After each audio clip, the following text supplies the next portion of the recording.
Assalamualaikum warahmatullahi wabarakatuh. Apa kabar anak-anakku? Semoga kalian selalu dalam keadaan sehat walafiat. Langsung saja kita ke materi. Minggu kemarin Ibu sudah memberikan PowerPoint,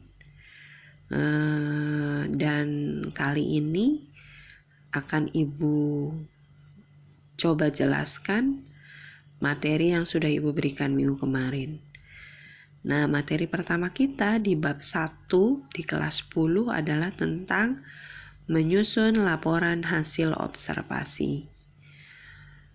Ya, ada 3 poin pengertian dari observasi. Ibu yakin kalian sebelumnya sudah pernah mendengar kata observasi dan sudah pernah melakukan kegiatan observasi. Ya, nah ini hanya mengulang. Ya, mengulang materi yang pernah kamu pelajari di SMP.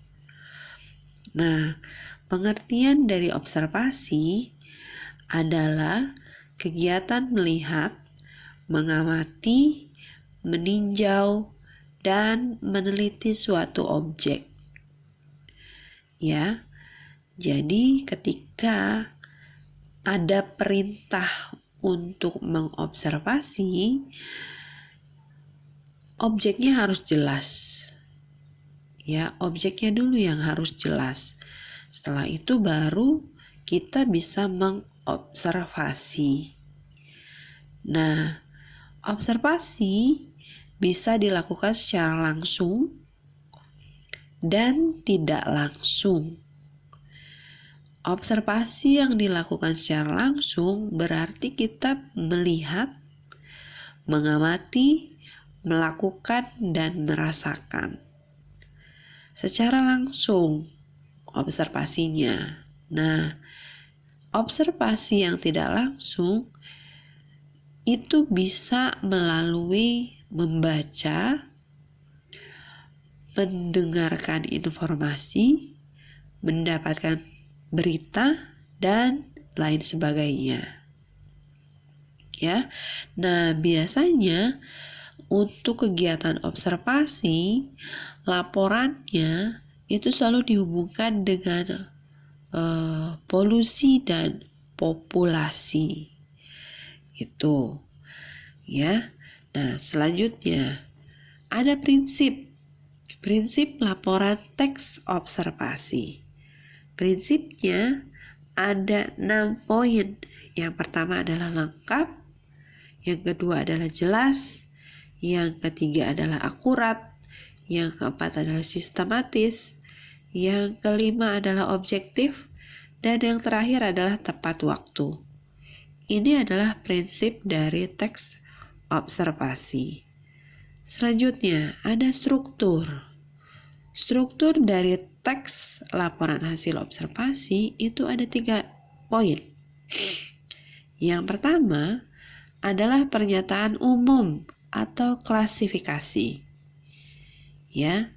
Yang kedua adalah deskripsi atau penjelasan detail, deskripsi bagian.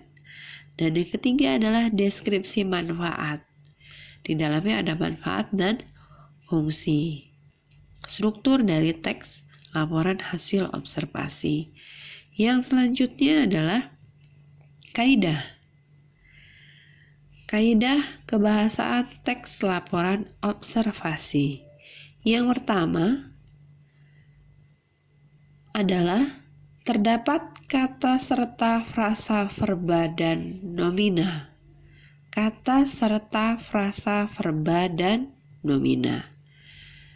Sebelumnya ada pengertian tentang frasa. Frasa adalah gabungan beberapa unsur namun tidak melebihi batas fungsi. Satu fungsi dalam bentuk kalimat. Jadi dalam satu kalimat itu hanya satu fungsi saja, itu disebut dengan frasa. Nah, frasa dibagi menjadi 6 macam. Yang pertama, ada frasa verba, merupakan frasa yang memiliki unsur kata kerja. Verba itu adalah kata kerja. Contohnya sedang tidur, sedang menonton televisi, sudah makan, anak-anak sedang bermain. Yang kedua adalah frasa sifat. Merupakan frasa yang unsur utama pembentuknya adalah kata sifat. Ya. Jadi contohnya di sini adalah sangat besar, sangat cantik, paling hebat, cuacanya panas, pemandangan yang indah. Itu adalah kata sifat. Yang ketiga adalah frasa kata benda atau nomina. Nah, untuk nomina, unsur utama pembentuknya adalah kata benda. Ya, contohnya di sini sudah jelas. Ada gedung olahraga, lapangan basket, rumah sakit, buku gambar, uang saku. Nah, yang keempat adalah frasa kata keterangan. Unsur utama pembentuknya adalah keterangan. Ya, bisa juga berbentuk keterangan waktu. Ya, di sini ada minggu kemarin, minggu lalu, besok lusa, Senin depan, tahun depan saya lulus, bulan lalu saya sakit. Nah, yang kelima adalah frasa kata depan atau disebut juga dengan preposisi. Ya, jadi unsur utama pembentuknya adalah kata depan. Ada kata di, ada kata ke, dan ada kata kepada. Di rumah, ke Bandung, kepada yang terhormat. Ya. Nah, yang keenam, yang terakhir adalah frasa kata bilangan. Unsur utama pembentuknya adalah kata bilangan. Berarti jumlah. Berarti angka. Ada 5 batang, ada 9 buah, setengah jalan, 10 langkah, peringkat 6. Nah, itu adalah kaidah yang pertama. Ya. Yang kedua, kaidah yang kedua adalah afiksasi. Ya. Afiksasi menurut Kamus Besar Bahasa Indonesia,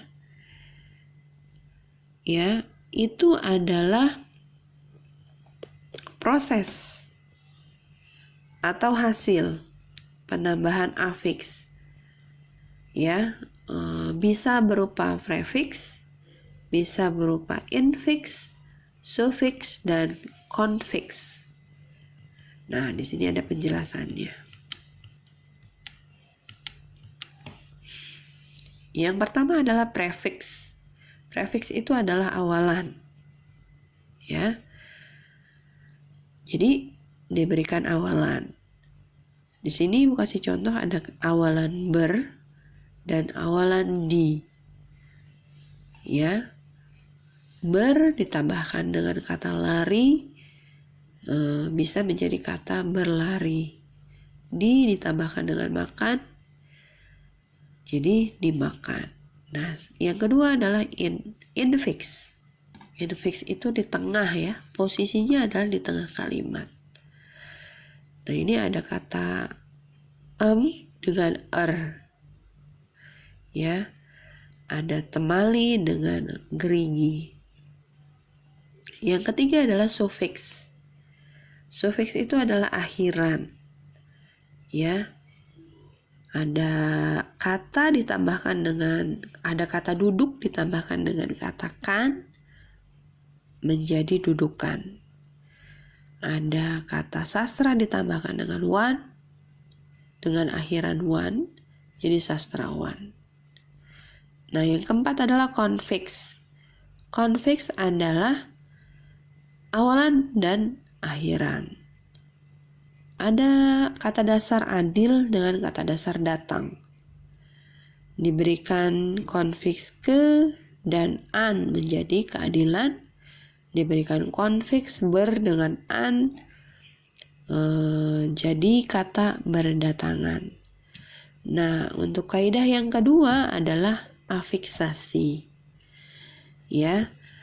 Nah, kaidah yang ketiga adalah kalimat definisi dan kalimat deskripsi. Nah, kaidah yang keempat adalah kalimat simpleks dan kalimat kompleks. Kalian pernah dengar kata simpleks? Kalian pernah dengar tidak kalimat simpleks dan kalimat kompleks?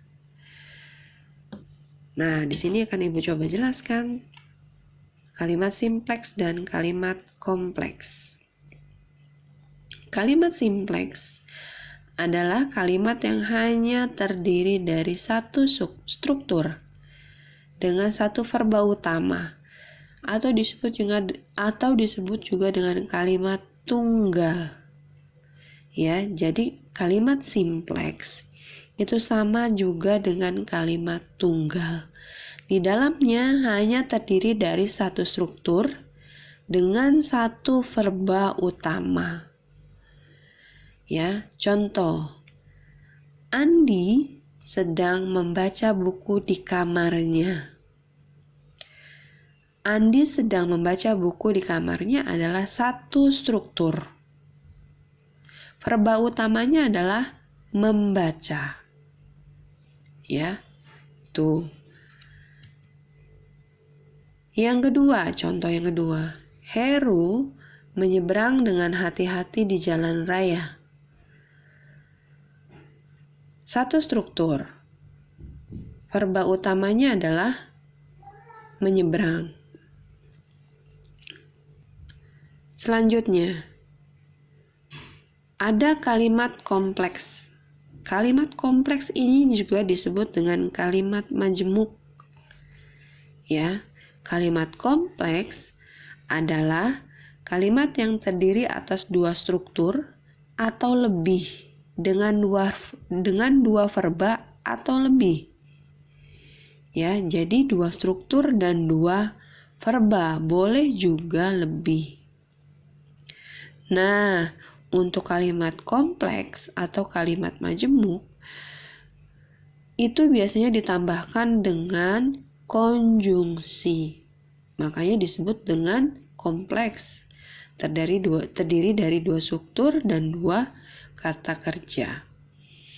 Nah, kalimat kompleks dibagi menjadi dua macam. Ya. Ada kalimat kompleks atau majemuk setara dan kalimat kompleks atau majemuk bertingkat. Ya. Nah, Ibu jelaskan satu-satu. Untuk kalimat kompleks majemuk setara adalah gabungan dari dua klausa atau lebih yang memiliki kedudukan sama atau sejajar. Kedudukannya sama atau sejajar. Kalimat majemuk setara biasanya ditandai dengan penggunaan konjungsi koordinatif atau setara. Di sini ada contohnya, contoh katanya. Ada kata dan, serta, atau, sedangkan, padahal, tetapi, namun. Tadi dijelaskan di atas bahwa kalimat kompleks majemuk setara terdiri dari dua klausa. Nah, Ibu berikan contoh. Ya. Ada dua kalimat, ketika digabungkan, dia bisa menjadi kalimat majemuk setara. Klausa 1. Ayah membaca koran di ruang tamu. Klausa 2. Ibu menonton televisi.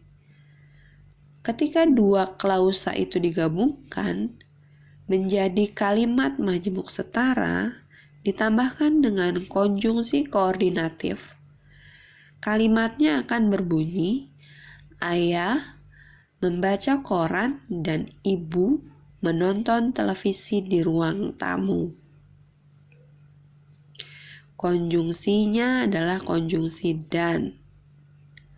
Nah, ini adalah kalimat kompleks majemuk setara menggunakan dua klausa dan menggunakan konjungsi koordinatif.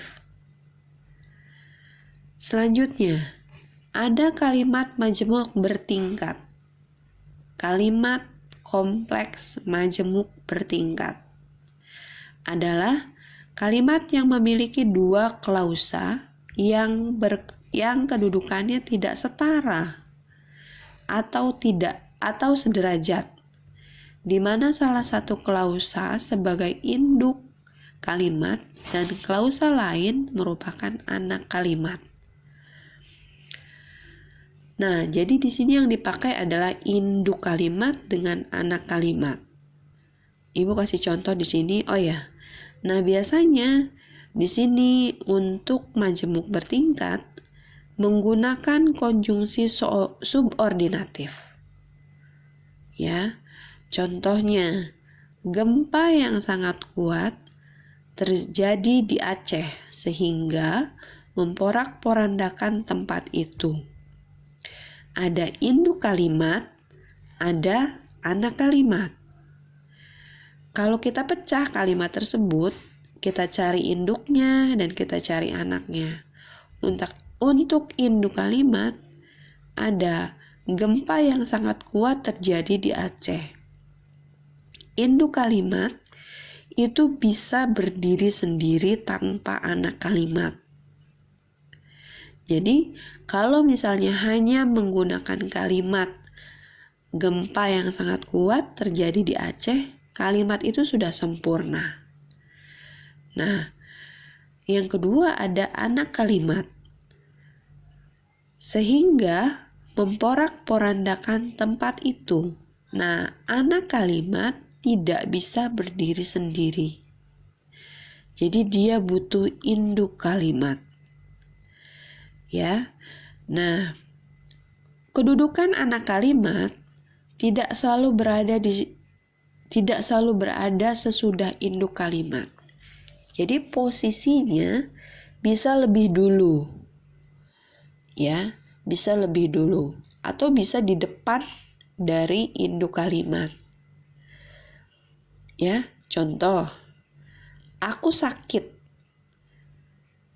ketika teman-teman mengajakku bermain di luar. Kata aku sakit ini adalah anak kalimat. Dan kalimat ini bisa kita putar. Ya, bisa kita putar. Jadi, untuk anak kalimat, walaupun dia tidak bisa berdiri sendiri, tetapi posisinya dia bisa ada di depan induk kalimat. Itu. Nah, cukup sampai di sini saja. Jadi tadi ada pengertian dari teks observasi, ada struktur, dan terakhir ini adalah kaidah. Jika penjelasan ibu ada yang belum dipahami atau ada yang tidak paham, boleh kalian tanyakan. Dengan senang hati ibu akan menjelaskan kembali sampai dengan kamu paham. Dengan keterbatasan media ya, kita tidak bisa bertemu. Jadi yang tidak dipahami boleh ditanyakan, nanti akan ibu jelaskan. Terima kasih. Sampai ketemu minggu depan. Assalamualaikum warahmatullahi wabarakatuh.